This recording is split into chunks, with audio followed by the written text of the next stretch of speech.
আমি জানি যুক্তিবিদ্যাটা যখন তুমি সাবজেক্টের নামটা শুনছো তখন তুমি মনে করছো যে যুক্তিবিদ্যা মানে অনেকগুলো যুক্তি দেওয়া, হ্যাঁ, উকিলদের মতো অনেকগুলো যুক্তি দেওয়া। কিন্তু যখন সাবজেক্টটা নিছো, যখন অর্ধবার্ষিক পরীক্ষা দিলা, তখন দেখলা যে হায় আল্লাহ, না, যুক্তিবিদ্যা তো এটা না। এখানে ব্যাকরণ থেকে শুরু করে কি কি কতগুলো বিষয় নিয়ে আলোচনা করতেছে, ঠিক না? তোমাদের অনেক কঠিন লাগতেছে, কোনো প্যারা নেওয়ার দরকার নাই। এই যে যুক্তিবিদ্যার টপ 300টা আমি এমসিকিউ দিচ্ছি আজকের ভিডিওতে। সেখানে আমি পূর্ণাঙ্গভাবে প্রতিটা এমসিকিউ কিন্তু আমি আলোচনা করব, যেটার মাধ্যমে তোমার কয়ের উত্তর হয়ে যাবে, ক্ষয়ের উত্তর হয়ে যাবে, ঘ এবং ঘয়ের সম্পর্কে তুমি অনেকগুলো ধারণা পাবা। দেখিও, শেষ পর্যন্ত ভিডিওটা দেখিও সম্পূর্ণ, তাহলে দেখবা। এবং তোমার এমসিকিউ তো 300টা কভার হয়ে যাবেই, যেগুলো সবচেয়ে ইম্পর্টেন্ট। এটা আবার আমি বলতেছি না, তুমি যদি টেস্ট পেপারগুলো দেখো, এবং আমি তো পিডিএফটা দিয়ে দিব, ভিডিও শেষ অংশ পর্যন্ত দেখিও কীভাবে পিডিএফটা নিবা বলবো। তুমি যখন দেখবা, আসলে তোমার দেখবা যে তোমার টেস্ট পেপারে যতগুলো কমন এমসিকিউ আছে সবগুলাই আমি এখানে তুলে দিছি, ঠিক আছে? তোমাদের কাজে ধৈর্য সহকারে সম্পূর্ণ ভিডিওটা দেখবা। সম্পূর্ণ ভিডিওটা যদি না দেখো ভাইয়া, সিরিয়াস কথা, তুমি লসে পড়বা, ঠিক আছে? তো আমরা এখন শুরু করি 300টা এমসিকিউর ক্লাস। 1 নাম্বার প্রশ্ন, লজিক শব্দের উৎপত্তি কোন গ্রিক শব্দ থেকে? বলো তো কোন শব্দ থেকে? লগোস থেকে, অর্থাৎ বি নাম্বার, লগোস থেকে। ঠিক আছে, আমরা কিন্তু এখানে একটা জিনিস পাইছি। তাহলে বলো তো লগোস কোন শব্দ? গ্রিক শব্দ, ঠিক আছে? অথবা লজিক শব্দটা কোন শব্দ থেকে আসছে? গ্রিক শব্দ থেকে আসছে। অর্থাৎ তোমার কিন্তু এখানে 3টা এমসিকিউ হয়ে গেল, ঠিক আছে? এভাবে আমরা ভেঙে ভেঙে পড়বো। আসো, লগোস শব্দের অর্থ কী? লগোস শব্দের অর্থ কী? লঘু শব্দের অর্থ হলো চিন্তা অথবা ভাষা। লঘু শব্দের অর্থ চিন্তা অথবা ভাষা। যুক্তিবিদ্যার জনক কে? যুক্তিবিদ্যার জনক হলো উত্তর বি, অর্থাৎ এরিস্টটল, ঠিক আছে? এরিস্টটলের যুক্তিবিদ্যাকে কি বলা হয়? সি নাম্বার উত্তর, অর্থাৎ অবরোহ যুক্তিবিদ্যা বলা হয়। এরিস্টটলের যুক্তিবিদ্যা বিষয়েও অনেকগুলো বই লিখছিল। গ্রন্থ সমষ্টিকে একত্রে কি বলা হয়? একত্রে বলা হয় অর্গানন, অর্থাৎ উত্তর সি, অর্গানন, ঠিক আছে? এই যে এরিস্টটলের অর্গানন সমষ্টিটা আছে, ওইখানে কয়টা বই আছে? কয়টা বই, কয়টা গ্রন্থের সমষ্টি আছে? 6টা, উত্তর বি। যুক্তিবিদ্যা হলো চিন্তার নিয়মাবলী সম্পর্কিত বিজ্ঞান, ঠিক আছে? এটা একটা সংজ্ঞা। এই সংজ্ঞাগুলো কিন্তু তুমি মাথায় রাখতে হবে, কারণ সংজ্ঞা থেকে কনফার্ম থাকো একটা এমসিকিউ আসবেই, ঠিক আছে? তো এটা কার একটু দেখো। যুক্তিবিদ্যা হলো চিন্তার নিয়মাবলী সম্পর্কিত বিজ্ঞান, চিন্তার বিজ্ঞান আর কি, হ্যাঁ? এটা কে বলছে? হ্যামিল্টন, অর্থাৎ বি নাম্বার উত্তর। যুক্তিবিদ্যাকে বিজ্ঞানের বিজ্ঞান, বিজ্ঞানেরও বিজ্ঞান এবং কলারও কলার কে বলেছেন? বলতো মিল বলেছেন, ঠিক আছে? কলার কলা কে বলছে? মিল। বিজ্ঞানের বিজ্ঞান কে বলেছে? মিল, ঠিক আছে? আদর্শনিষ্ঠ বিজ্ঞান হিসেবে যুক্তিবিদ্যার পরম আদর্শ কোনটা? ওর পরম আদর্শ হলো সত্য। ও মেনলি সত্যের জন্যই যুক্তিবিদ্যাটা আমরা মেনলি করি, ফাইন্ড আউট করার জন্য, ঠিক আছে? এখন আসো, যুক্তিবিদ্যাকে কোন ধরনের বিজ্ঞান বলা হয়? বস্তুনিষ্ঠ বিজ্ঞান না ভাইয়া, এটা হলো আদর্শনিষ্ঠ বিজ্ঞান। এখানে সত্যটা খুঁজে বের করা হয়, আদর্শনিষ্ঠ বিজ্ঞান। যুক্তিবিদ্যার মূল আলোচ্য বিষয়টা কি? মূল আলোচ্য বিষয়টা হইলো তোমার অনুমান। মূল আলোচ্য বিষয় হলো অনুমান। যুক্তিবিদ্যাকে কেন কলা বা শিল্প বলা হয়? কেন কলা বা শিল্প বলা হয়? কেন দেখো, কারণ এটা এই তত্ত্বীয় জ্ঞানকে বাস্তবে প্রয়োগ করতে শেখায়, অর্থাৎ বাস্তবে প্রয়োগ করাকে কি বলা হয়? শিল্প অথবা কলা। যেহেতু এখানে তত্ত্বীয় জ্ঞানটাকে বাস্তবে রূপান্তর করা হয়, সেজন্য কি বলা হয়? কলা অথবা শিল্প বলা হয়। যুক্তিবিদ্যার আদর্শ কেমন প্রকৃতির? কাল্পনিক? না, কাল্পনিক হবে না। ব্যক্তিগত? কারো ব্যক্তিগত নিয়ে ও বলবে না। শুধু বস্তুগত? না, বরঞ্চ এটা রূপগত এবং বস্তুগত, ঠিক আছে? যুক্তিবিদ জোসেফের মতে যুক্তিবিদ্যা কি? যুক্তিবিদ্যা হলো একটা বিশুদ্ধ একটা বিজ্ঞান। এটা শুধুমাত্র কলা না, আবার বিজ্ঞান এবং কলা দুটোটাই এরকমও না, শুধু দর্শন এরকমও না, এটা একটা বিশুদ্ধ বিজ্ঞান। যুক্তিবিদ্যা মানুষের কোন মানসিক প্রক্রিয়াকে নিয়ন্ত্রণ করে? কোন মানসিক প্রক্রিয়াকে? দেখো তো, আবেগকে নিয়ন্ত্রণ করে? না। স্মৃতি নিয়ে কথা বলে? না। তোমার ইচ্ছা নিয়েও কথা বলবে? না। কি নিয়ে বলবে? এই তো, এটা নিয়ে, ঠিক আছে? এগুলো একটা নিয়েও বলবে না, ঠিক আছে? চিন্তন নিয়ে কথা বলবে। এখানে তোমার চিন্তাটা কিরকম সেটা নিয়ে যুক্তিবিদ্যা কথা বলবে, তোমার আবেগের বিষয় নিয়ে যুক্তিবিদ্যা কথা বলবে না। এই যে আমরা অনুমানটা যে ভাষায় প্রকাশিত রূপটাকে কি বলা হয় বলতো? যুক্তিবাক্য। আমাদের অনুমানটা যখন আমরা বলবো, সেটা যে ভাষায় প্রকাশ করা হয়, তখন সেটা কি হয়ে যাবে? যুক্তির বাক্য। যুক্তিবিদ্যা নিচের কোন বিষয়টি নিয়ে আলোচনা করে না? কোনটা নিয়ে করবে না বলতো? চিন্তা নিয়ে করতে পারে, তুমি চিন্তা করবে, এটা নিয়ে ভাববে। অনুমান নিয়েও বলতে পারে, যুক্তি বাক্য নিয়ে বলতে পারে, ঠিক আছে। কিন্তু অতীন্দ্রিয় বিষয় যেমন তোমার আবেগ, তোমার সত্তা, আমি কে, আমি কোত্থেকে আসলাম, হ্যাঁ, এই টাইপের সত্তা বা আবেগ, তোমার খারাপ লাগতে ভালো, এটা কিন্তু ওর বিষয় না। ওর বিষয় হলো যুক্তি দেওয়া, অনুমান করা অথবা চিন্তা করা, ঠিক আছে। আরোহ যুক্তিবিদ্যার মূল লক্ষ্যটা কি একটু দেখো। আরোহ যুক্তিবিদ্যা, ঠিক আছে, আরোহ যুক্তিবিদ্যার মূল লক্ষ্যটা হইলো তোমার বস্তুগত সত্যতা অর্জন করা, বস্তুগত সত্যতা অর্জন করা। তাহলে এটা একটু মুখস্থ করে ফেলতে, এটা কিন্তু ক নাম্বারের জন্য ইম্পর্টেন্ট, এটা ক নাম্বারের জন্য ইম্পর্টেন্ট। বস্তুগত সত্যতা অর্জন করা হয় কোন যুক্তিবিদ্যায় বলতো? আরোহ যুক্তিবিদ্যায়। এখন অবরোহ যুক্তিবিদ্যার কাজ কি দেখো, রূপগত, ওইটা হলো বস্তুগত, এটা কি রূপগত অথবা আকারগত সত্যতা যাচাই করা।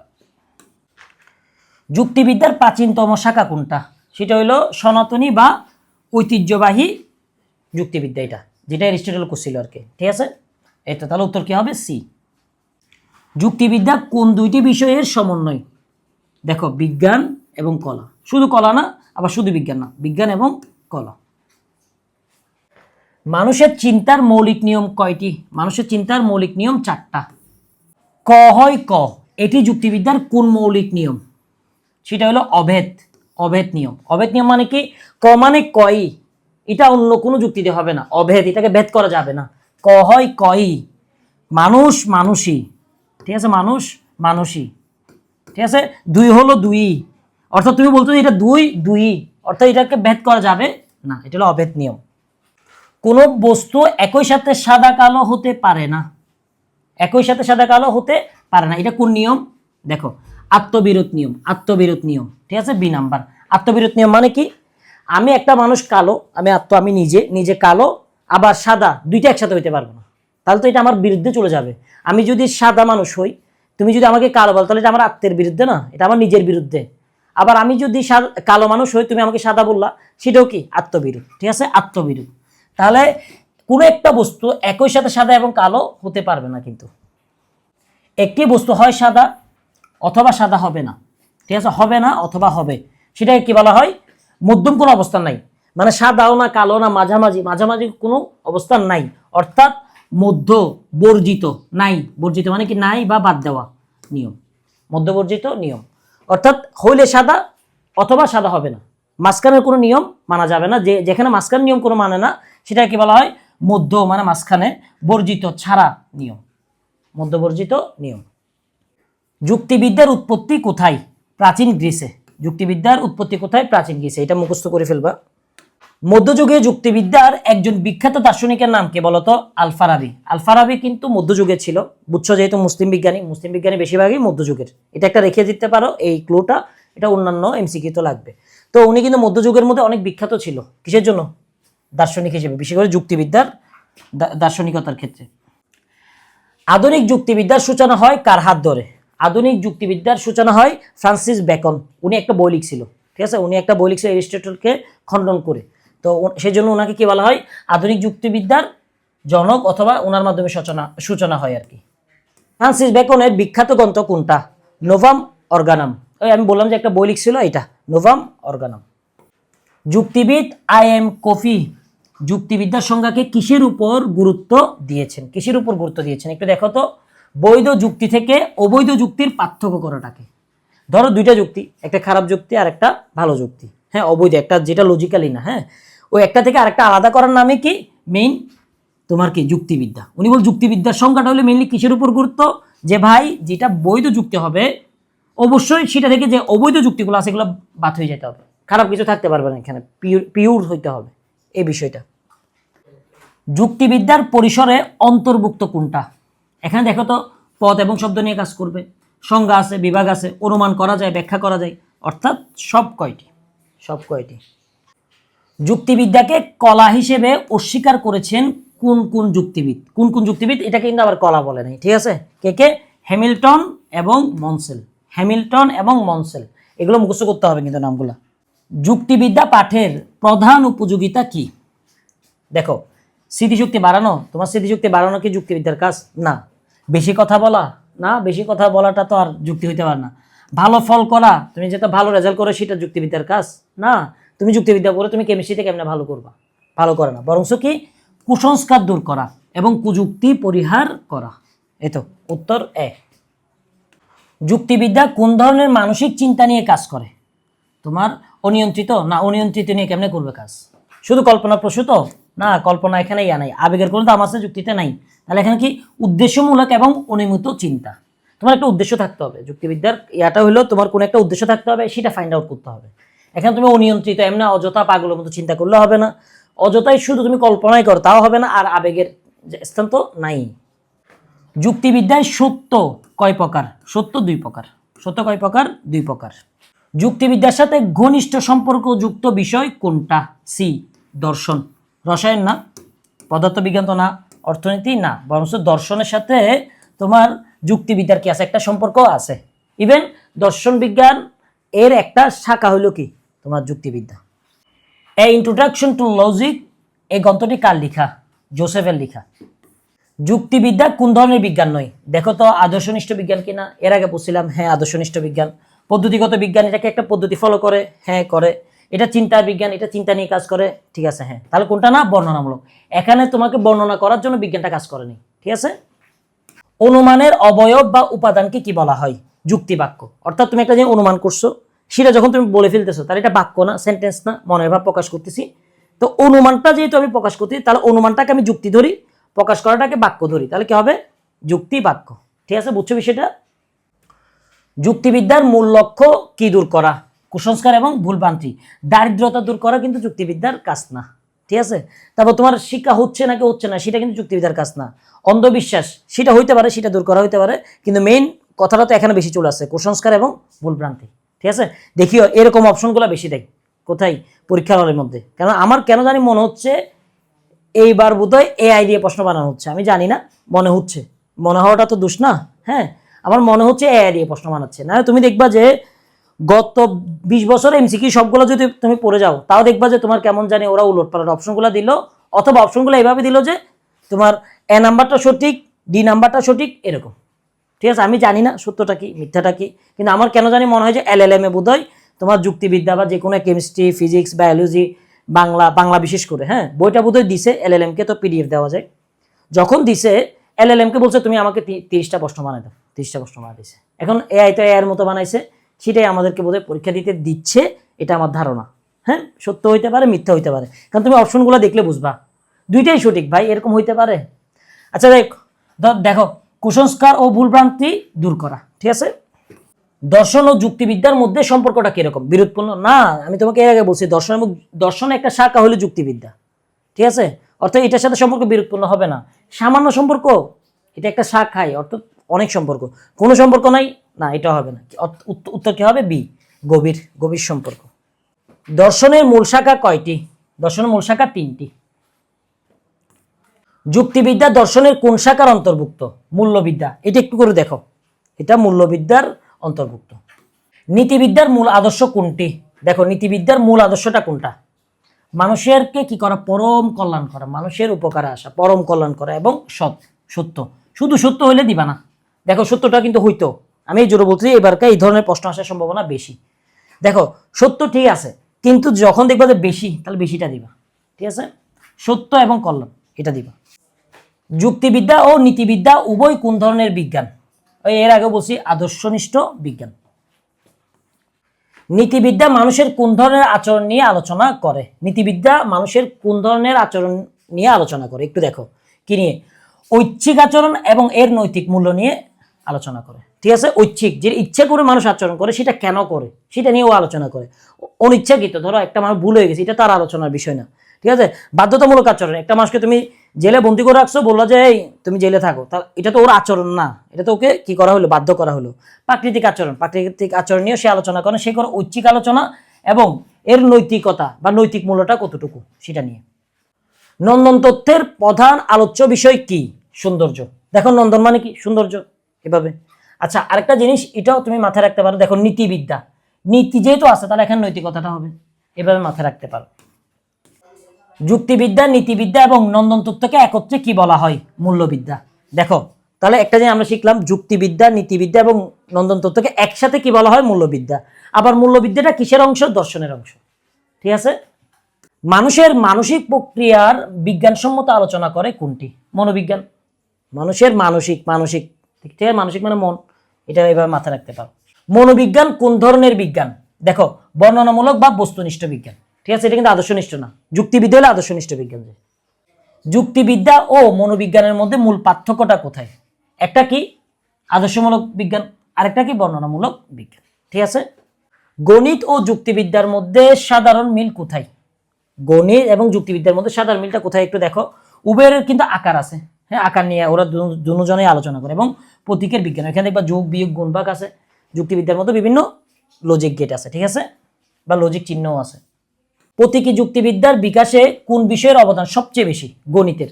প্রতীকী, গণিতের মতো অনেক বেশি প্রতীক না, তো প্রতীকী যুক্তিবিদ্যা যেগুলো আছে এগুলোর মধ্যে সবচেয়ে বেশি হেল্প লাগে গণিতের, ঠিক আছে? কম্পিউটারের প্রোগ্রামিং বা বাইনারি লজিক তৈরিতে কোন বিষয়ের প্রত্যক্ষ প্রয়োগ রয়েছে? বলতো, গাণিতিক যুক্তিবিদ্যা। একটু খেয়াল করো, কম্পিউটার প্রোগ্রামিং বা বাইনারি, বাইনারি কি 0 এবং 1, তা 0 এবং 1টা কি গণিত না? গণিতের একটা সংখ্যা না? সেজন্য গাণিতিক যুক্তিবিদ্যা। বাইনারির লজিকের মান কত? বাইনারি লজিকের মান কত একটু খেয়াল করে দেখো তো। 0 এবং 1, উত্তর বি। এটা তো জানো, এটা আইসিটি পরীক্ষা শেষ হলো, তোমরা জানো। ভাষার শুদ্ধতা রক্ষায় মিল রয়েছে কোন দুটি বিষয়ে? দেখো, ভাষার শুদ্ধতা রক্ষা করার জন্য দুইটা জিনিস কাজ করে। গণিতকে ভাষা নিয়ে কাজ করবে? করবে না। নীতিবিদ্যা বা ইতিহাসকে ভাষা নিয়ে কাজ করবে? করবে না। একটু দেখো, যুক্তিবিদ্যা করতে পারে, কিন্তু সমাজবিজ্ঞান কি কখনো ভাষা নিয়ে কাজ করবে? করবে না। কি করবে? যুক্তিবিদ্যাও কাজ করে ভাষা নিয়ে, এবং ব্যাকরণও ভাষা নিয়ে কাজ করে। সেজন্য ভাষার শুদ্ধতা রক্ষার জন্য কে কে কাজ করে? ব্যাকরণ এবং যুক্তিবিদ্যা। যারা এইচএসসি পরীক্ষার পর Dhaka university, Chittagong university, Rajshahi university এবং অন্যান্য সব পাবলিক ইউনিভার্সিটিগুলোর প্রিপারেশন নিতে চাও একেবারে ভালো করে, A to Z, আর কোথাও পড়তে হবে না, এরকম প্রিপারেশন নিতে চাও, পিডিএফ শিট সহ, এক্সাম সহ, তারপর তোমার প্রশ্ন সলভিং থেকে শুরু করে সবগুলা বিষয়ের ক্লাস থেকে শুরু করে, তারা 2000 টাকার কোর্স শুধুমাত্র 570 টাকা দিয়ে পাবা, কিন্তু লিমিটেড, সবার জন্য না। যারা এই মাস এবং পরীক্ষার পরের ভিতর ভর্তি হয়ে যাবা তাদের জন্য এই অফারটা, ঠিক আছে? তোমরা যারা ভর্তি হতে চাও, হ্যাঁ, এখানে কি কি আছে সবগুলো দেওয়া আছে, এই নাম্বারে যোগাযোগ করবা, ঠিক আছে? ব্যাকরণের মূল আলোচ্য বিষয় কোনটি? দেখো, ব্যাকরণের মূল আলোচ্য বিষয়টা কি? সত্যতা অর্জন করা। ব্যাকরণ কি মানুষের সত্য নাকি মিথ্যা সেটা বলে। ব্যাকরণ মানে বুঝছো বাংলা দ্বিতীয়, হ্যাঁ। তারপর মানুষের আচরণ কিরকম হবে সেটা নিয়ে ব্যাকরণ কথা বলে না। পৃথিবীর রহস্য, পৃথিবীটা এত অনিন্দ সুন্দর কেন, বা কেন মেঘ হয়, কেন বৃষ্টি হয়, এগুলো নিয়ে তো কখনো বাংলা দ্বিতীয় আলোচনা করবে না। বাংলা দ্বিতীয় আলোচনা করে মানে ব্যাকরণ, ব্যাকরণ বোঝানোর জন্য। ভাষার শুদ্ধ রূপ এবং গঠন নিয়ে, ভাষা কয় প্রকার, কি কি, শব্দ কয় প্রকার, কি কি, বাক্য কয় প্রকার, কি কি, এগুলো সবগুলো কোথায় আলোচনা করা হয়? ব্যাকরণে, গ্রামারে, ঠিক আছে?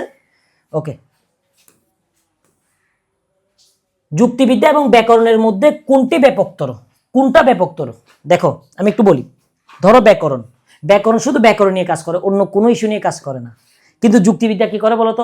সব বিষয় নিয়ে কাজ করে। যেমন যুক্তিবিদ্যা, যুক্তিবিদ্যার বিষয়গুলো মানে আদর্শনিষ্ঠ বিজ্ঞান, আদর্শ নিয়েও কাজ করে, আবার ভাষা নিয়েও কাজ করে, অর্থাৎ যুক্তিবিদ্যা সেটা কি ব্যাপকতর, সবচেয়ে বেশি, অনেকগুলা টপিক নিয়ে যুক্তিবিদ্যা আলোচনা করে। কিন্তু ব্যাকরণ শুধু ভাষা নিয়ে, ঠিক আছে? যুক্তিবিদ্যা মূলত কোন মাধ্যমে তার যুক্তি প্রকাশ করে? বলতো, আমার ধরো যুক্তিবিদ্যার মধ্যে আমার একটা যুক্তি আসছে, যুক্তিটা যে আমি প্রকাশ করব, যুক্তিটা তো একটা মনের ভাব, ভাবটা যে প্রকাশ করবো কিসের মাধ্যমে প্রকাশ করি আমরা? ভাষার মাধ্যমে। এই তো, ভাষার মাধ্যমে। কম্পিউটার বিজ্ঞানের এন্ড অর নট গেট মূলত কিসের ভিত্তি? দেখো তো, ডিজিটাল লজিক বা যুক্তিবিদ্যা। লজিক গেট আমরা পড়ছি না আইসিটিতে? এই দেখো, ডিজিটাল, এটা এখন ডিজিটাল উপায়ে চলে আসছে, সেজন্য ডিজিটাল লজিক অথবা যুক্তিবিদ্যা। যুক্তিবিদ্যা ও দর্শনের সম্পর্কের ক্ষেত্রে নিচের কোনটা সঠিক? একটু দেখো, নিচের কোনটা সঠিক একটু দেখো। তারা একে অপরের বিরোধী, ভুলও হবে না। কেন দেখছো, আমি তোমার বলছিলাম দর্শনের একটা শাখা হলো কি? যুক্তিবিদ্যা। তাহলে এটা হবে না। যুক্তিবিদ্যা দর্শনের একটি অঙ্গ বা শাখা, হ্যাঁ, এটা হবে, ঠিক আছে, অন্যগুলো হবে না। নীতিবিদ্যার পরম আদর্শ কি?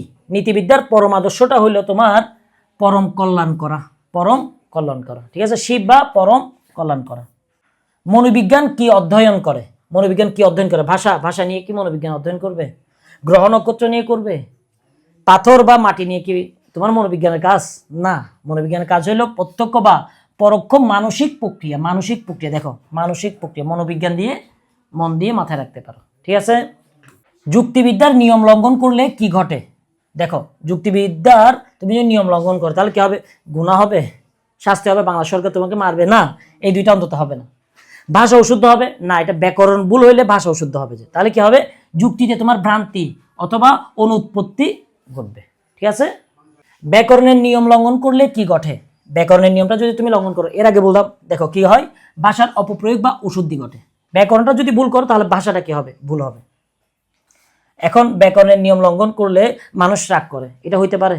যেমন আমি তোমাকে বললাম আমি খাইতে পারি, ঠিক আছে, এই যে আমি ধরো শুদ্ধ তোমার সাধু ভাষা এবং চলিত ভাষা একসাথে যদি বলি, তাহলে তুমি কি রাগ করবা? না, রাগ করবা না। হয়তো শুনতে একটু একটু অসুন্দর লাগবে, কিন্তু রাগ তো করবা না।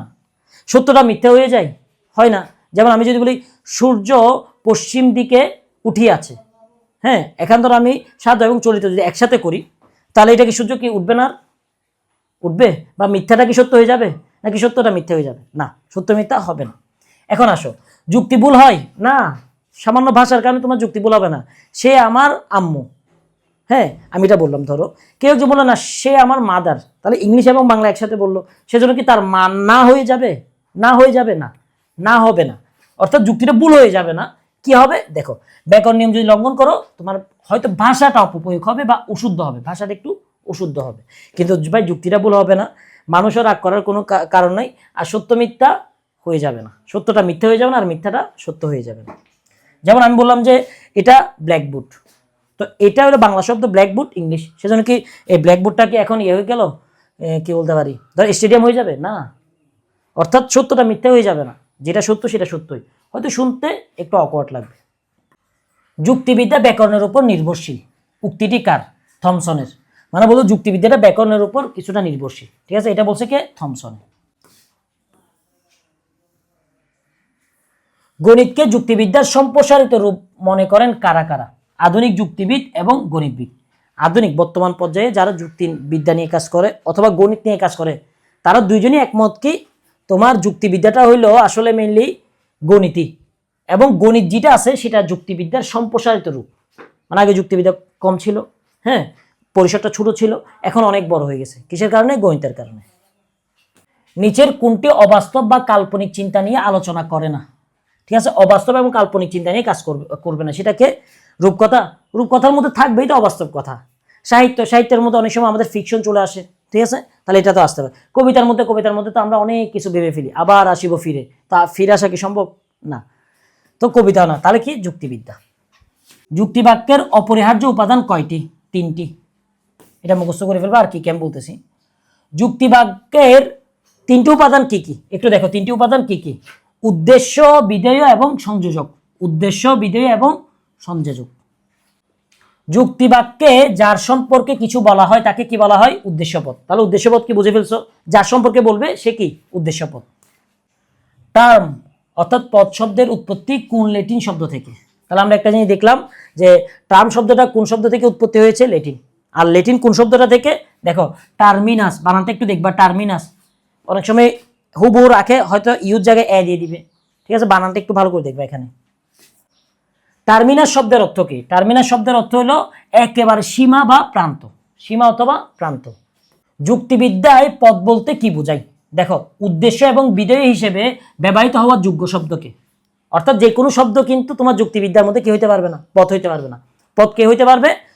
হয়তো উদ্দেশ্য অথবা বিধেয় হিসেবে কি ব্যবহার যেটা করা হয় সেটা। শব্দ কত প্রকার? শব্দ 3 প্রকার। বই, কলম, মানুষ, এগুলা কোন ধরনের শব্দ? একটু দেখো তো এটা কোন ধরনের পদযোগ্য। এটা কিন্তু পদ হিসেবে থাকা যায়, ঠিক আছে, এটা দিয়ে বাক্য তৈরি করতে পারবে তুমি। বই, বইটি আমার পছন্দের, ঠিক আছে, আমি কলমটি কিনবো। মানুষ মূলত মরণশীল, তাহলে এটা দিয়ে তুমি বাক্য তৈরি করতে পারতেছো, এবং এটা দরকার। ওই বাক্যটার মধ্যে এটা কিন্তু দরকার, অর্থাৎ এটা পদযোগ্য, ঠিক আছে। এটা দিব উদ্দেশ্যও হইতে পারে এবং বিধেয়ও হইতে পারে। পদযোগ্য শব্দ কাকে বলা হয়? যা স্বাধীনভাবে বাক্যের উদ্দেশ্য এবং বিধেয় হতে পারে। বললাম না, এই যে মানুষটা তোমার স্বাধীনভাবে সে উদ্দেশ্য হইতে পারে, বিধেয় হতে পারে। এবং অথবা টি, টা, এগুলো কোন ধরনের শব্দ? এগুলো হলো সহ পদযুক্ত শব্দ, অর্থাৎ পদের সাথে এগুলো যুক্ত হয়। যেমন মানুষ টি বা কলম টি, ঠিক আছে, এটা কিন্তু একটা পদের সাথে যুক্ত হচ্ছে, অর্থাৎ সহপদ যোগ্য শব্দ। হাই, উফ, মরি মরি, এগুলো কোন ধরনের শব্দ? দেখো, এগুলো কি কখনো শব্দ হইতে পারে?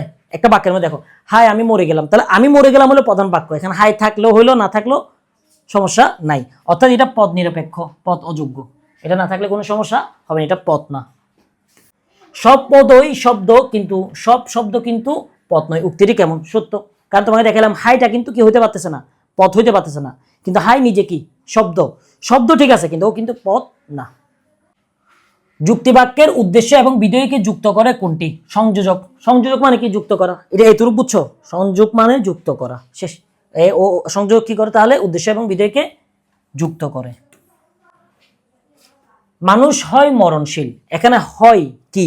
সংযোজক। দেখো, মানুষ মরণশীল, এখানে এই দুইটাকে কে যুক্ত করছে? হয়। বুঝছো? সংযোজক।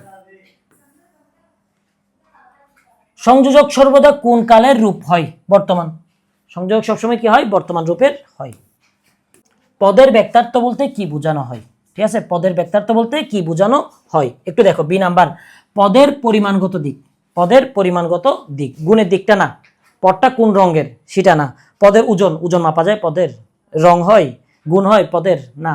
এখানে পদের পরিমাণগত দিকটা, সেটা হলো কি পদের ব্যক্তার্থ। পদের যথার্থ বলতে কি বোঝায়? পদের আবশ্যিক এবং সাধারণ গুণের দিক। তাহলে গুণের দিক বুঝাইলে কি হবে? যথার্থ। আর যদি তোমার পদের কি বোঝায়? পরিমাণ বোঝায়। পরিমাণ বুঝাইলে কি? দেখো, ব্যক্তার্থ।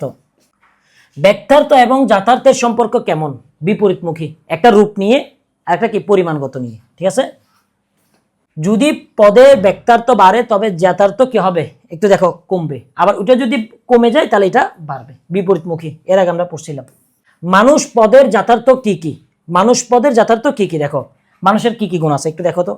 মানুষ জীব, প্রতিটা মানুষই জীব, মানুষও জীব। ঠিক আছে, আবার মানুষকে আলাদা করে চেনা যায় কিন্তু কিভাবে বলো তো? মানুষের বুদ্ধি দিয়ে, অর্থাৎ জীববৃত্তি এবং বুদ্ধিবৃত্তি। এটা কি মানুষের যথার্থ। ঠিক আছে, গুণ অনুসারে যুক্তিবাক্য কত প্রকার? দুই প্রকার। একটা হলো সদর্থক আর একটা কি নঞ্চর্থক। দেখো, এটা একটু খেয়াল করো। গুণ অনুসারে বাক্য কয় প্রকার? দুই প্রকার। একটা কি সদর্থক এবং আরেকটা নঞ্চর্থক। পরিমাণ অনুসারে, এখন গুণ না, পরিমাণ অনুসারে যুক্তি বাক্য কত প্রকার? দুই প্রকার। একটা হলো সার্বিক আর একটা হলো বিশেষ। সার্বিক মানে সবাইকে নিয়ে, বিশেষ মানে স্পেশাল কাউকে নিয়ে বলা। ঠিক আছে, গুণ এবং পরিমাপ দুইটাই যদি অনুসারে হয় তখন কত প্রকার হবে? ওই গুণে কত ছিল? দুই প্রকার, পরিমাপে দুই প্রকার, তাহলে টোটাল কত? চার প্রকার। সার্বিক সদর্থক যুক্তি বাক্যকে কোন প্রতীক দ্বারা প্রকাশ করা হয়? মুখস্থ করে ফেলো। সার্বিক সদর্থক, সার্বিক সদর্থক এটাকে কোনটা দ্বারা? এ দ্বারা। ঠিক আছে, এ দ্বারা কি করা হয়? প্রকাশ করা হয়। আর সার্বিক নঞ্চর্থক যুক্তি বাক্যকে কোন প্রতীক দ্বারা? ই দ্বারা। তাহলে সার্বিক কিন্তু নঞ্চর্থক, নঞ্চর্থক তাহলে কি হবে? ই। মুখস্থ করে ফেলো। আর বিশেষ সদর্থককে কি বলা হয়? আই। বিশেষ সদর্থককে আই। আর বিশেষ নঞ্চর্থককে কি বলা হয়? ও। তাহলে একটু করে এই চারটা মুখস্থ করে ফেলবা, ব্যাস। এগুলো কয়ের জন্য লাগে? এমসিকিউর জন্য লাগতেছে। ঠিক আছে, এছাড়া তুমি যদি ঘ এর মধ্যে বর্ণনা করতে যাও তখন কিন্তু চাইলে এগুলা ব্যবহার করতে পারবা। কোনো মানুষ নয় অমর, এটি কোন ধরনের যুক্তিবাক্য? একটু দেখো তো। কোনো মানুষ নয়, কোনো মানুষ, অর্থাৎ এটা সার্বিক বোঝাইছে। সার্বিক নয়, নয় মানে কি? এটা মাথায় রাখবা, নঞ্চর্থক। নয় মানে না বোধক টাইপের গুলো বেশিরভাগ কি হয়? নঞ্চর্থক। তাহলে এটা কি? সার্বিক কি বোঝাইছে? তোমার নঞ্চর্থক বুঝাইছে। ঠিক আছে, কিছু ছাত্র হয় মেধাবী, কিছু, সবাইকে বলে না কিন্তু, অর্থাৎ এটা কিন্তু সার্বিক না, এটা কি? স্পেশাল, বিশেষ। বিশেষ একটা শ্রেণীকে নিয়ে বলছে। কিছু ছাত্র হয়, হয় মানে কি? সদর্থক, পজিটিভ, সদর্থক। তাহলে দেখো, তুমি কি বলতে পারো? কিছু ছাত্র, তাহলে স্পেশাল, বিশেষ। হয়, হয় দ্বারা কি বোঝায়? সদর্থক, তাহলে বিশেষ সদর্থক। পদের ব্যাপ্যতার নিয়ম অনুযায়ী এ যুক্তি বাক্যের কোন পদ ব্যাপ্য? উদ্দেশ্য পদ। পদের ব্যাপ্যতাগুলো মনে রাখার জন্য একটা সূত্র দিয়ে দিছি, চাইলে এটা মাথায় রাখতে পারো। এটা জাস্ট আমি দিছি। ঠিক আছে, এটা এমসিকিউতে আসবে না। বিশিষ্ট পদ অর্থাৎ সিঙ্গুলার টার্ম কাকে বলা হয়? দেখো, কাকে বলা হয় একটু দেখো। যা একটি মাত্র নির্দিষ্ট বস্তু, সিঙ্গুলার মানে কি? একটা, একটা নির্দিষ্ট বস্তুকে বা ব্যক্তিকে বোঝায়, তাকে কি বলা হয়? তোমার বিশিষ্ট পদ। ঠিক আছে, বিশিষ্ট বলতে তাহলে আমি এখানে কি বলতে পারি? দেখো, সিঙ্গুলার টার্ম। ঠিক আছে, সিঙ্গুলার মানে কি? একটা নির্দিষ্ট ব্যক্তি বা বস্তুকে বোঝালে। ঠিক আছে, আর একটা হলে তো বেশিরভাগ ক্ষেত্রে নির্দিষ্ট হয়ে যাচ্ছে। ঠিক আছে, ঢাকা, নজরুল, এই কলমটি, এগুলো কোন ধরনের পদ? বিশিষ্ট পদ। এখানে ঢাকা বলতে ঢাকাকে বোঝাচ্ছে, নির্দিষ্ট করে ঢাকাকে। এবং ঢাকা কয়টা? একটা। নজরুল, নজরুল বলতে এখানে নির্দিষ্ট করে ফেলছে এবং একটাকেই বোঝাচ্ছে, সেজন্য কি হবে? বিশিষ্ট পদ। সেনাবাহিনী, গ্রন্থাগার, শ্রেণী, এগুলো কোন ধরনের পদ? দেখো, সমষ্টিবাচক পদ। এটা কিন্তু সেনাবাহিনী বলতে কোন সেনাবাহিনী সেটা বোঝায় নেই, ঠিক আছে, এটা একটা কালেকটিভ টার্ম, ঠিক আছে। নিরপেক্ষ যুক্তিবাক্য কাকে বলে? একটু দেখো তো। নিরপেক্ষ যুক্তিবাক্য যার শর্তহীনভাবে কোনো কিছু স্বীকার বা অস্বীকার করে। ও কারো পক্ষে না, কোনো শর্ত মানবে না ও। আমি যদি কারো পক্ষ হই তাহলে তো শর্ত মানবো। সে আমাকে 5,000 টাকা দিলে তাহলে আমি ওর পক্ষে বলবো। তাহলে এখানে একটা শর্ত আছে, শর্ত কি? টাকা। আর তুমি রায় দিলা। কিন্তু তুমি দেখো নিরপেক্ষ যুক্তিবাক্য মানে কি? ও কারো কথা শুনবে না, ও কোনো পক্ষেরই না, নিরপেক্ষ। অর্থাৎ সে শর্তহীন, কোনো শর্ত ছাড়া কোনো কিছু স্বীকার বা অস্বীকার করবে। তুমি যদি আসো তবে আমি যাব, এটি কোন ধরনের যুক্তিবাক্য? দেখো, সাপেক্ষে বা পাকল্পিক যুক্তিবাক্য। সাপেক্ষে অর্থাৎ তোমার সাপেক্ষে আমার সিদ্ধান্ত হবে যে তুমি আসলে ভাই আমি যাব। সাপেক্ষে, হ্যাঁ, ওর সাপেক্ষে ও সিদ্ধান্ত নিচ্ছে আরেকজন। বৈকল্পিক যুক্তিবাক্য চেনার উপায় কি? হয় অথবা এই দুইটা যদি থাকে তাহলে তুমি কি বুঝবে? এটা বৈকল্পিক যুক্তিবাক্য। বৈকল্প মানে বিকল্প আর কি, ঠিক আছে, অল্টারনেটিভ। তাহলে হয় তুমি মানুষ হও, নাহলে তোমার আমি থাপড়াবো, ঠিক আছে।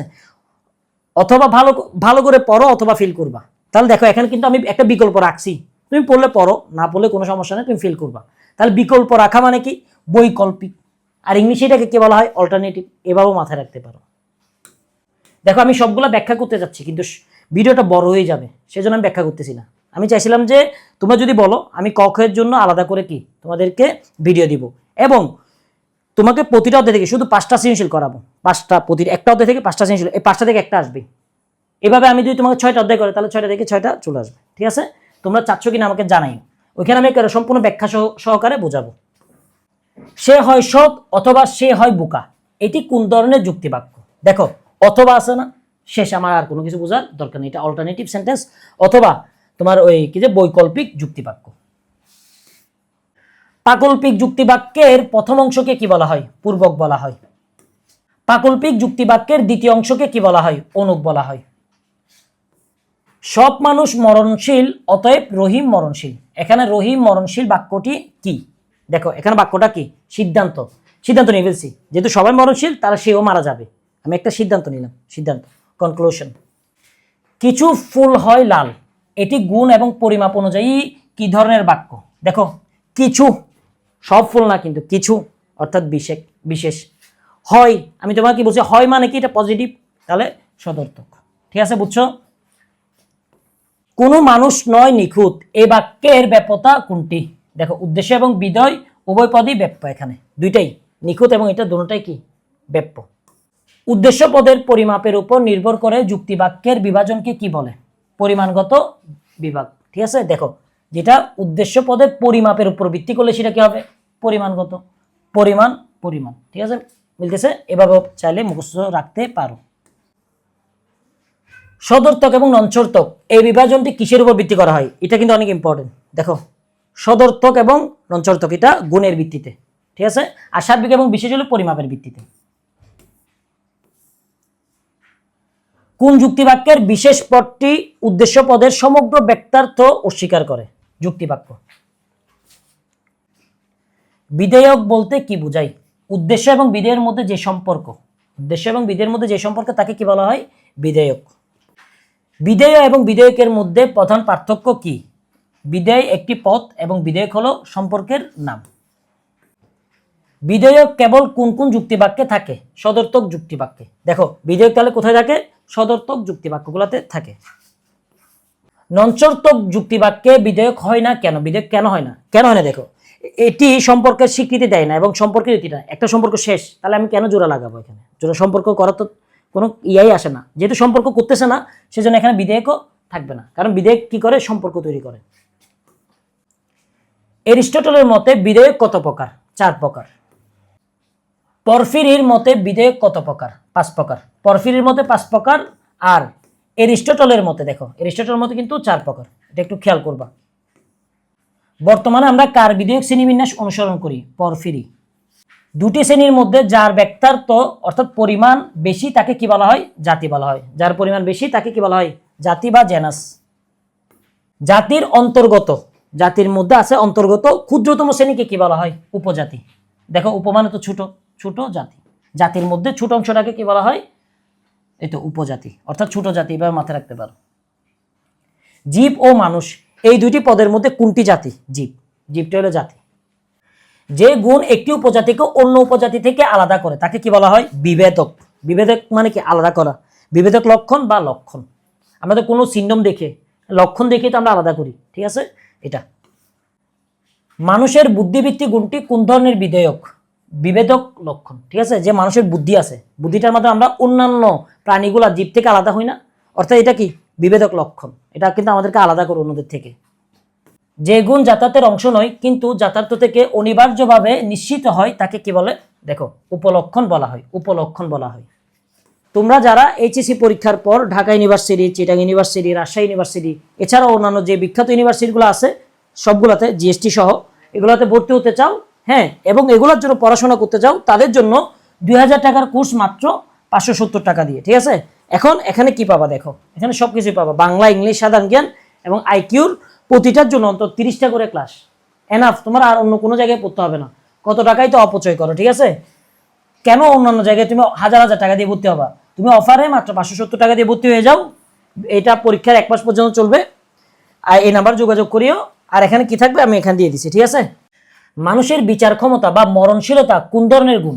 উপলক্ষণ গুণ। দেখো, মানুষের ক্ষমতা বা তোমার মরণশীলতা কি? উপলক্ষণ গুণ। মানুষের মেইন গুণটা কি বলতো? বুদ্ধি। মরণশীলতা গুণটি মানুষের কোন গুণ থেকে নিশ্চিত হয়েছে? জীববৃত্তি। অর্থাৎ সবাই জীব, সব জীবে মারা যাবে, আমরাও মারা যাব, এরকম। সেজন্য এটা উপলক্ষণ, এটা মেইন লক্ষণ না। মেইন লক্ষণ হলে আমরা বুদ্ধিমান, যদিও জানি না আমরা আসলে কতটুকু বুদ্ধিমান, কারণ নিজেদেরকেই তো নিজেরা ধ্বংস করি, নিজেরা নিজেদেরকে ধ্বংস করি, ঠিক আছে? মানুষের ভিতর ঘৃণা চড়াই, ভালোবাসতে চাই না। তুমি দেখবা কমেন্ট সেকশনে, দেখবা বিভিন্ন জায়গায়, দেখবা একটা মানুষ সারাটা দিন মানে মোবাইলের কিবোর্ড নিয়ে পড়ে আছে, মানুষকে শুধু কি ডিমোটিভেট করার জন্য, মানুষকে গালি দেওয়ার জন্য, মানুষকে কষ্ট দেওয়ার জন্য। ওর কাছে জিনিসটা ভালো লাগতেছে, কিন্তু অন্যদিকে দেখো অনেক ভালো ভালো মানুষ আছে। যেমন তোমাদেরকে একটা কাহিনী বলি, একটু সময় নিচ্ছি। ওই দিন একটা মানুষ কি হলো জানো, আমাকে কল দিল, জৈনুল সাহেব, চট্টগ্রামের। তো উনি নাকি আমার ভিডিওগুলো দেখেন, ওনার নাকি অনেক ভালো লাগে, এই যে আমাকে মোটিভেশন দিল। তারপর আমাকে কিছু হাদিয়া দেওয়ার জন্য নাম্বার খুঁজতেছিল, তা আমি তো দিব না, আমি দিয়ে চাচ্ছিলাম না, অনেক জোরাজোরি করতেছিল। আমি জাস্ট কল্পনা করতেছিলাম পৃথিবীতে মানুষ সবাই টাকা কামানোর জন্য কষ্ট করে, আর উনি আমার সাথে আর্গুমেন্ট করতেছিল, কষ্ট করতেছিল টাকা দেওয়ার জন্য। হায় আল্লাহ, পৃথিবীতে কত সুন্দর মানুষ আছে, কত সুন্দর মানুষ আছে। আবার অন্যদিকে ওই বললাম তো যে অসুন্দর মানুষগুলোও আছে। দেখো, বিচার ক্ষমতা গুণটি মানুষের কোন গুণ থেকে নিশ্চিত হয়েছে? বুদ্ধিবৃত্তি। মানুষ কেন তোমার বিচার করতে পারে বলো তো? বুদ্ধি আছে সেজন্য। যার বুদ্ধি নেই, পাগল কি কখনো বিচার করতে পারবে? পারবে না। এটা বুদ্ধি থেকে, এটা বুঝছো? মানুষ মরে যাবে সেজন্য বুদ্ধি বিচার করা হয় না, এটা হইলো হবে না। সততা, সততা দিয়ে তো বিচার হয় না। একটা মানুষ সৎ কিন্তু ওর বুদ্ধি নেই, তাহলে বিচার হবে? হবে না। তারপর জীব, তাহলে জীব যদি বিচার করার ক্ষমতা পায় তাহলে কুকুর তো বিচার করতে পারতো, ঠিক আছে? কুকুর একটা জীব। তাহলে এখানে মেইনলি হলো বুদ্ধির কারণে মানুষের বিচার ক্ষমতা আসছে। যে গুণ যাতায়াতের অংশ নয় এবং যাতায়াত থেকে নিশ্চিত হয় না অথচ পদে বর্তমান থাকে তাকে কি বলা হয়? অবান্তর লক্ষণ। না, লক্ষণটা খুব বেশি দরকার না, আছে অবান্তর লক্ষণ। হ্যাঁ, মানুষের পোশাক, গায়ের রং, বাসস্থান এগুলো কোন ধরনের বিধেয়ক? অবান্তর লক্ষণ। আমি একটা শার্ট পরলাম, এটা কি আমার জীববৃত্তির সাথে মিল আছে? শার্টের সাথে জীববৃত্তির কি মিল? মিল নাই, অবান্তর লক্ষণ। তবে লক্ষণ তো, শার্ট যে পরছি এটার লক্ষণ। হ্যাঁ, আচ্ছা এটা টি শার্ট, ঠিক আছে, এটা টি শার্ট। আবার এটা নিয়ে আবার করিও না, যুদ্ধ করিও না। অবান্তর লক্ষণ কত প্রকার? 4 প্রকার। মানুষের জন্মস্থান এবং জন্ম তারিখ কোন ধরনের অবান্তর লক্ষণ? ব্যক্তিগত অবিচ্ছেদ্য অবান্তর লক্ষণ। দেখো, মানুষের জন্মস্থান, একটা মানুষ জন্ম কোথায় নিছে সেটার মাধ্যমে তো জীব নির্বাচিত হয় না ভাইয়া, ঠিক আছে? কিন্তু সেটা তো একটা ভাই লক্ষণ, তো সেটা কোন ধরনের লক্ষণ? অবান্তর লক্ষণ। এটা দরকার না, কিন্তু এটাকে আবার তুমি ফেলে দিতে পারবা? মানুষ, একটা মানুষ, আমি যেমন আমি চট্টগ্রামে জন্মগ্রহণ করছি, ঠিক আছে? তো এটা তো আমার একটা জীবনের লেগে গেছে। আমি চাইলে কালকে বলতে পারবো না আমি আমেরিকায় জন্মগ্রহণ করছি, বলতে পারবো না কিন্তু, কারণ এটা আমার জীবনের অবিচ্ছেদ্য অংশ। এখন আসো, আমি চট্টগ্রামে জন্মগ্রহণ করছি, এটা আমার ব্যক্তিগত বিষয়, ঠিক আছে? বুঝছো বিষয়টা? এবার ভেঙে ভেঙে পড়বা, সময় নাই সেজন্য, নাইলে কিন্তু আমি ভেঙে ভেঙে পড়াইতাম সবগুলাই, কারণ যুক্তিবিদ্যা নিয়ে অনেকেই প্যারাই থাকো। মানুষের পোশাক বা অসুখ কোন ধরনের অবান্তর লক্ষণ? দেখো, ব্যক্তিগত বিচ্ছেদ্য অবান্তর লক্ষণ। বিচ্ছেদ্য কেন? দেখো, তোমার এখন অসুখ, কালকে তো ভালো হয়ে যেতে পারো। আমি এখন টি শার্ট পরলাম, আমি তো কালকে শার্ট পরতে পারি, ঠিক আছে? কালকে হয়তো আর জুব্বা পরতে পারি, ঠিক আছে? এরকম। অর্থাৎ এটা ব্যক্তিগত কিন্তু বিচ্ছেদ্য, মানে এটা বিচ্ছেদ করা যায়। দ্বিপদত্ব মানুষের ক্ষেত্রে কোন ধরনের অবান্তর লক্ষণ? দেখো, শ্রেণীগত অবিচ্ছেদ্য অবান্তর লক্ষণ। আমার 2টা পা ভাই, হ্যাঁ এটা তো জীবের লক্ষণ, অনেকে 4টা পা আছে না, সে তো জীব হচ্ছে, অর্থাৎ জীব হওয়ার জন্য 2টা পা 4টা পা এটা ম্যাটার করে না, ঠিক আছে। কিন্তু আবার এটা তো আমার জীবনের অবিচ্ছেদ, আমি পা ফেলে দিতে পারবো না। এবং আমাদের মতো যারা 2 পা দিয়ে হাঁটে এরকম শ্রেণীর না আমরা, অর্থাৎ শ্রেণীগত আবার অবিচ্ছেদ্য, বিচ্ছেদ করা যাবে না, কিন্তু এটা অবান্তর, এটা দরকার নাই, এই লক্ষণটা দিয়ে মানুষ জীব হয় না, ঠিক আছে। এরকম এটা মাথায় রাখার জন্য, ঠিক আছে, এরকম উদাহরণগুলো আমি তোমার মাথায় রাখার জন্য বলতেছি। পরম জাতি কাকে বলা হয়? যার উপর আর কোনো জাতি নাই। ক্ষুদ্রতম জাতি যার নিচে আর কোনো জাতি নাই, এগুলো তো সহজ। এরিস্টটলের বিধেয়ক তালিকায় কোনটি ছিল না যা পোরফিরির তালিকায় আছে? উপজাতি এবং অবান্তর লক্ষণগুলো কিন্তু ওইখানে ছিল না, ঠিক আছে, উপজাতি এবং অবান্তর লক্ষণ ছিল না ওইখানে। উপলক্ষণ কত প্রকার? 2 প্রকার, জাতিগত এবং উপজাতিগত উপলক্ষণ। মরণশীলতা মানুষের কোন ধরনের উপলক্ষণ? জাতিগত উপলক্ষণ। বিজ্ঞান মনস্কতা মানুষের কোন ধরনের উপলক্ষণ? উপজাতিগত উপলক্ষণ। সবাই তার বিজ্ঞান মনস্ক না, ঠিক আছে, সেজন্য এটা উপজাতিগত উপলক্ষণ। কাক হয় কালো, এখানে কালো রং কাকের ক্ষেত্রে কোন ধরনের বিধেয়ক? দেখো শ্রেণীগত, অর্থাৎ কাকের যে শ্রেণীটা আছে তারা সবাই কালো। আবার অবিচ্ছেদ, কাক কালকে যে মাখে কি বলে ক্রিম মাখে, তাহলে কি সে ফর্সা হবে? হবে না।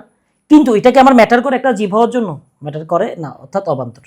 এটা অবিচ্ছেদ তো, ঠিক আছে, কাক কালো এটা ওর লাইফের একটা অংশ, অবিচ্ছেদ, এটা ছেদ করা যাবে না, ছেদ করলে তো আমরা সব তুলে ফেলতে হবে, এটা হবে না। আবার ও শ্রেণী সবাই কালো, ঠিক আছে, এটা শ্রেণীগতভাবে হয়েছে, ঠিক আছে।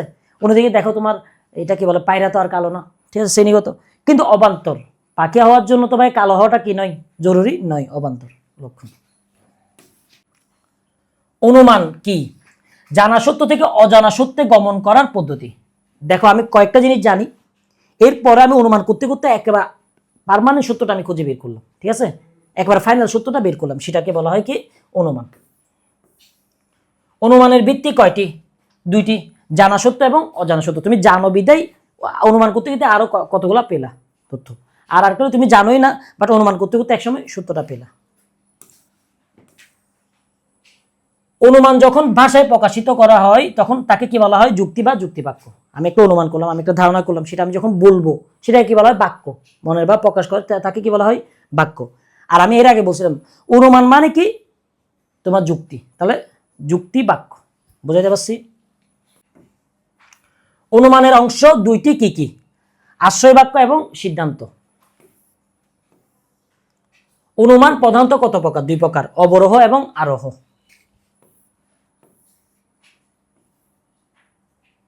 যুক্তিবাক্যের বিধেয় এবং বিধেয়কের মধ্যে প্রধান পার্থক্য কি? বিধেয় একটি পথ, এটা এর আগে আমি করাইছিলাম, বিধেয়টা হলো একটা পথ, ঠিক আছে, কিন্তু বিধেয় কিন্তু পথ না, এটা হলো কি? সম্পর্কের নাম, ঠিক আছে, এটা কি? একটা সম্পর্ক স্থাপন করে, বুঝছো? এখন দেখো আমি 150টা আলোচনা করছি, আর 150টা আমি পার্ট 2তে দিব, কেননা ভিডিওগুলো বড় হয়ে গেলে দেখা যাচ্ছে তোমাদের দেখতেও কষ্ট হয়, ঠিক আছে। এই 2টা ভিডিও যদি দেখো ইনশাল্লাহ অন্তত তুমি যুক্তিবিদ্যার প্রথম পত্রের তোমার বেসিক আইডিয়াটা হয়ে যাবে। আচ্ছা যুক্তিবিদ্যা মানে আচ্ছা এই জিনিসগুলো, তোমার বেসিক আইডিয়াটা হয়ে যাবে, ঠিক আছে ভাইয়া। এক সেকেন্ড নাম্বার তোমার যে জিনিসটা হবে সেটা কি জানো? তুমি কয়ের জন্য বিশাল একটা প্রিপারেশন হয়ে যাবে, অর্থাৎ জ্ঞানমূলক। এবং আমি অনেক জায়গায় ব্যাখ্যা করে করে পড়াইছি, যেটা তোমার জন্য কি হবে বলতো? একটু অনুধাবনমূলকের জন্য কাজে আসবে এবং ঘগের জন্য অল্প অল্প কাজে আসতে পারে। এখন তোমরা দ্বিতীয় পার্টটা দেখবা, এই 2টা পার্ট দেখে ইনশাল্লাহ পরীক্ষায় গেলে তুমি পরীক্ষায় খুব ভালো করবা, ঠিক আছে। আর তোমাদেরকে আরেকটা অনুরোধ ভাইয়া, অবশ্যই আমার যেসব জিনিসগুলো সমালোচনা করার অবশ্যই করবা, ঠিক আছে। এবং পাশাপাশি যে জিনিসগুলো তারিফ করার দরকার সেই জিনিসটা তারিফ করলা, ভালো লাগলো, একটু অনুপ্রেরণা পেলাম। যেমন সত্য বলতে আমার অনেক স্টুডেন্ট দেখছি, আমি তো টিচিং প্রফেশন খুব বেশি নতুন বলতে, হ্যাঁ নতুনই, বাট অফলাইনে অনেকদিন পড়াইলেও তোমার অনলাইনে কিন্তু আমি কখনো পড়াইনি, ঠিক আছে। এখানে আমাকে অনেকে অনুপ্রেরণা দিচ্ছে, জিনিসটা ভালো লাগতেছে না, মানুষটা তো মানে আমি দেখবো, আমি কমেন্টে রিপ্লাই ভাবে দেই যে তুমি অনেক সুন্দর মনের মানুষ, আল্লাহ তাআলা তোমাকে অনেক বড় করুক, আর হ্যাঁ তোমার এই কৃতজ্ঞ মনটার যত্ন নিও। দেখবা আমি এই টাইপের কমেন্ট করি, কেন জানো? মানুষ তো সবাই, বুঝছো, কিন্তু মনওয়ালা মানুষ কয়টা? তো আমি আশা রাখবো সবাই মনওয়ালা মানুষ হবা। আর আমার যেসব জিনিস ভুল, আমি তো নাম্বার দিয়ে দিচ্ছি, আমাকে ডাইরেক্ট কল দিয়ে বলো ভাইয়া আপনি এই জিনিসগুলো ইমপ্রুভ করলে আপনি ইন ফিউচার আরও ভালো করবেন, ঠিক আছে। আশা রাখি তোমরা সবাই বড় হবা, ভালো করবা এবং আমার জন্য দোয়া করবা, আর তোমাদের জন্য অনেক দোয়া। আল্লাহ তাআলা তোমাদের সবাইকে বড় করুক। আসসালামু আলাইকুম।